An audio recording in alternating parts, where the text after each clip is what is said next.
Nadreen, Gilgit Baltistan में काजी फायज ईसा की यादें ताज़ा होगी। देखिए, जब जब कोई जुल्म करेगा ना पाकिस्तान में, ना इंसाफ़ी करेगा, जब जब कोई ज़्यादती करेगा, तो देखें काजी फायज ईसा की कैसी किस्मत है कि लोग काजी फायज ईसा को याद करेंगे और उसको बद्दुआएं देंगे। कैसी बात है।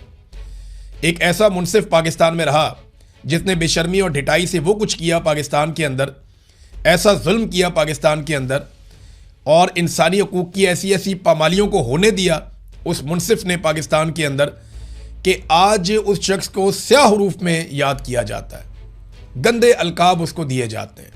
वजह क्या है कि इस आदमी ने वो जुल्म और ज़्यादती की और ऐसी जानिबदारी दिखाई जो काजी के मनसब के शाया निशान ही नहीं था। हाँ, जजेस करते हैं दो नंबरियाँ, थोड़ा इधर उधर कर देते हैं, लेकिन काजी फायज ईसा ने तो कमाल ही कर दिया था। देखें, गिलगित बल्तिस्तान के इलेक्शन में क्या हुआ। काजी फायज ईसा ने क्या किया था इलेक्शन से पहले, चंद दिन पहले पाकिस्तान तहरीक इंसाफ का इंतखाबी निशान छीन लिया था। फिर तहरीक इंसाफ ने कभी इस निशान पे, कभी इस निशान पे, कभी इस निशान पे इलेक्शन लड़ा। उसका बड़ा नुकसान भी हुआ। बाद में उन्होंने मखसूस नशस्तें भी तहरीक इंसाफ से छीन ली। अब यही फार्मूला लगा दिया गया गिलगित बल्तिस्तान में। हुआ यह कि गिलगित बल्तिस्तान डेमोक्रेटिक पार्टी, ये GBDP, ये एक पॉलिटिकल पार्टी रजिस्टर्ड हुई गिलगित बल्तिस्तान में और पाकिस्तान तहरीक इंसाफ ने इसके साथ इत्तेहाद कर लिया। इस पॉलिटिकल पार्टी को इलेक्शन कमीशन ने एक इंतखाबी निशान अलॉट किया जो कि पोलो मैन का इंतखाबी निशान था। गिलगित बल्तिस्तान में पोलो का खेल बहुत मकबूल है। चित्राल में और गिलगित बल्तिस्तान में जो सबसे ज़्यादा मकबूल खेल है वो पोलो है। बहुत पसंद करते हैं लोग। इनकी टीमों का फाइनल होता है हर मरतबा और बड़ा शानदार फाइनल होता है। पूरे देहात के देहात, शहरों के शहर आते हैं इसको देखने के लिए। तो पोलो के जगह जगह पे वहाँ मैदान भी बने हुए हैं। तो पोलो का इंतखाबी निशान पोलो मैन का दिया कि घोड़े पे बैठा हुआ आदमी और वो पोलो खेल रहा है। तो ये इंतखाबी निशान से जो है वो GBDP बड़ी खुश थी, political party, Gilgit Baltistan democratic party. लेकिन जब पाकिस्तान तहरीक इंसाफ ने उसके साथ इत्तेहाद किया तो इस पार्टी से इंतखाबी निशान छीन लिया गया। बिल्कुल वैसे ही छीन लिया गया जैसे सुन्नी इत्तेहाद कौंसल से भी उनका इंतखाबी निशान ले लिया गया था। ये मोहम्मद उमैर साहब ने भी रिपोर्ट किया, बहुत सारे और लोगों ने रिपोर्ट किया। तो काजी फायज ईसा की एक मरतबा फिर याद ताज़ा कर दी कि तो निज़ाम इस लेवल तक पहुंचा हुआ, जब सेक्टर कमांडर को हुक्म हो जाता है ना कि कुछ भी हो जाए आपने जीतने नहीं देना पाकिस्तान तहरीक इंसाफ को, तो वो बेचारा फिर सारा कुछ ही करता है। इंतखाबी निशान छीन लो, बंदे बंद कर दो, टिकटों की तकसीम गलत करवा दो, पार्टी के अंदर लड़ाइयाँ करवा दो, दूसरी पॉलिटिकल पार्टी के बक्से भर दो, इस पॉलिटिकल पार्टी के खिलाफ फॉर्म 47 जारी करवा दो। बहुत सारे काम बेचारे को करने पड़ते हैं। वो सारे गुनाह कर रहा होता है जो हलफ लेते वक्त उसने कहा था कि वो ऐसा कुछ नहीं करेगा। एक ऑफिसर को अपने हलफ की खिलाफ वर्जी करनी पड़ती है, अपनी आखिरत का बेड़ा गर्क करना पड़ता है और अल्लाह रब्बुल इज़्ज़त के सामने जब ये लोग पेश होंगे तो मैं हैरान होता हूँ जिस तरह इन्होंने कौम का हक छीना है, ये अपने रब को जवाब कैसे देंगे। और रब इन्हें मौका ही नहीं दे रहा माफ़ी मांगने का। यानी इनकी रस्सी इतनी दराज की हुई है। कभी कभी आप लोग सोचते हैं ना, मुझे लोग मिलते हैं वो ये कहते हैं कि यार अल्लाह ताला इनको पूछता क्यों नहीं है, ये इतना जुल्म कर रहे हैं। तो मेरे दिमाग में एक ही जवाब आता है, वो ये है कि रब इन्हें माफ़ी मांगने का मौका भी नहीं दे रहा। यानी रब इनको टुनका ही नहीं लगा रहा। इनके लिए इनके गुनाह, इनका जुल्म और इनका जबर जो है अल्लाह ताला ने खुशनुमा बना दिया है कि जाओ जाके कर लो जो करना है। और ये करते चले जा रहे हैं। ये समझते हैं कि ये इस्लाह कर रहे हैं, हालांकि ये पाकिस्तान की बर्बादी कर रहे हैं और सबको नजर आ रही है होती हुई। और इन्होंने रब को जाके जवाब देना है, तो इनको तो माफ़ी का मौका भी नहीं मिल रहा।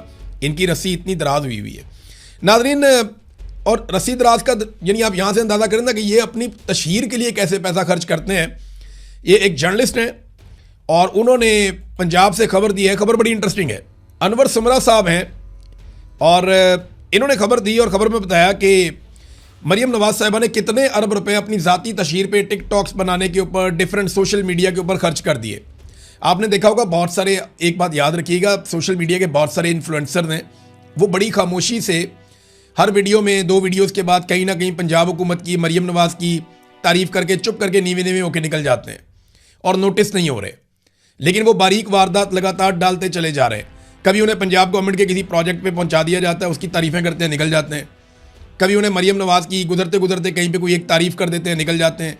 कभी बाजार में जाते जाते कोई चीज़ उनको दिखाई जाती है। ये सब प्लानिंग के तहत हो रहा है और इसके लिए पैसा खर्च किया जा रहा है। पहले साल मरियम नवाज ने जो पैसा खर्च किया वो 7 अरब रुपया सरकारी यानी आपका और मेरा 7 अरब रुपया मरियम नवाज ने खर्च कर दिया, और इसमें से ज़्यादातर पैसा अपने चहीतों को दिया गया, ऐसी कंपनियों को जो उनके चहीतों की हैं। और ये सोशल मीडिया पे मरियम नवाज की, टिकटॉक पे, इधर उधर ये सारी तारीफ़ें करने पे पैसा लगाया गया। और ये जो सोशल मीडिया के इन्फ्लुएंसर हैं, जो यूट्यूब के ऊपर या ये टिकटॉक के ऊपर इधर उधर वीडियोज़ बनाते हैं, ये बारीक वारदात डाल रहे हैं। आप याद रखिएगा, जब भी आप किसी को देखें ना कि वो मरियम नवाज की तारीफ़ कर रहा है, बनती नहीं है। पंजाब में जाके आप फिर के देख लें, उन्होंने बेड़ा गर्क कर दिया हर शोबे का। तो ये जो कोई तारीफ करता हो आपको दिखाई दे ना, बिला वजह पंजाब हुकूमत की गुड्डी उठा रहा हो, तो आप समझ लें कि इसने पैसा पकड़ा हुआ है। तो जनाब 7 अरब रुपया पहले साल में इन्होंने लगा दिया, दूसरे साल में इन्होंने अभी तक जो पैसा लगा दिया है 6 अरब 40 करोड़ रुपया लगा चुके हैं मरियम नवाज की और उनके वालिद साहब की तशहीर के ऊपर। और 4 अरब रुपए इन्होंने कहा जी मजीद हमने लगाने हैं। आप ये सारा पैसा इकट्ठा कुट्ठा करें ना, तो ये लगभग 16 अरब रुपए के आपको अभी तक पड़ गए। 16 अरब रुपए के ये आपको अभी तक पड़ गए हैं। मरियम नवाज की ज़ाती तशहीर पे इतना पैसा खर्च कर दिया गया है। और अब तीसरे माली साल के लिए इन्होंने जो पैसा मांगा वो पता कितना है? वो 12 अरब रुपया इन्होंने कौम से मांग लिया है। अगर आप सालाना जो है वो 10 भी लगाएं ना, 9-10 भी आप लगाएं, तो 40 से 50 अरब रुपया मरियम नवाज 5 साल में, और आखिरी साल में ये दुगना पैसा खर्च करेंगे। तो 50 अरब रुपए से ज़ायद ये अपनी ज़ाती तशहीर पे वो पैसा लगा देगी जो कौम का पैसा है। और थोड़े दिन पहले आपने सुना था, मैं तनख्वाह नहीं लेती मगर प्रेशर लेती हूँ, मैं तनख्वाह नहीं लेती मगर जहाज़ लेती हूँ, मैं तनख्वाह नहीं लेती मगर प्रोटोकॉल लेती हूँ, मैं तनख्वाह नहीं लेती लेकिन अपनी बेटी को, अपने दामाद को, अपने रिश्तेदारों को, उसकी सहेली को, मैं उन सारों को लेकर जहाज़ में बिठाकर बैरून मुल्क के दौरे लेती हूँ, झूले लेती हूँ मैं, और उनको भी लेकर देती हूँ। और कौम का 50 अरब रुपया मैं खर्च करने का मंसूबा बनाती हूँ कि मेरी ज़ाती तशहीर के ऊपर कौम का पैसा लग जाए। तो ये है नादरीन इस सूबे की सूरत हाल, जहाँ पे 60% लोगों के पास पीने का साफ पानी नहीं है। ये वो सूबा है जहाँ पे 1 करोड़ से ज़ायद बच्चे जो है वो स्कूलों से बाहर हैं, और बेशुमार चीज़ें हैं इस सूबे के अंदर। तालीम जो है उसका क्या इन्होंने हाल कर दिया, पकड़ के प्राइवेटाइज़ करते जा रहे हैं। अस्पतालों का इन्होंने क्या हाल कर दिया, उनको प्राइवेटाइज़ करते जा रहे हैं। डॉक्टर्स रुल गए हैं, टीचर्स रुल गए हैं, पैरामेडिकल स्टाफ जो है वो सड़कों पे है। जो गरीब मुलाजमीन है उनकी तनख्वाहें बढ़ाते हुए इनको मौत पड़ती है, जनाब हम तनख्वाहें नहीं बढ़ा सकते, हम तो कटौतियाँ करेंगे। और अपने ज़ाती मशहूरी के लिए ये कौम का पैसा कैसे उड़ा रहे हैं, ये आपके सामने है। नाज़रीन, पाकिस्तान में ना एक रिपोर्ट आई है पाकिस्तान के हवाले से, और ये एक खामोश बगावत की रिपोर्ट है। ये रिपोर्ट है क्या? ये एक क्रिस मेडर, ये एक शख्सियत हैं और एक तज्ज़ियाकार हैं, और ये एक्सपर्ट हैं फ्यूचर के हवाले से जो प्लानिंग हो रही है उसको आइडेंटिफाई करके उसके ऊपर अपना ओपिनियन देने में।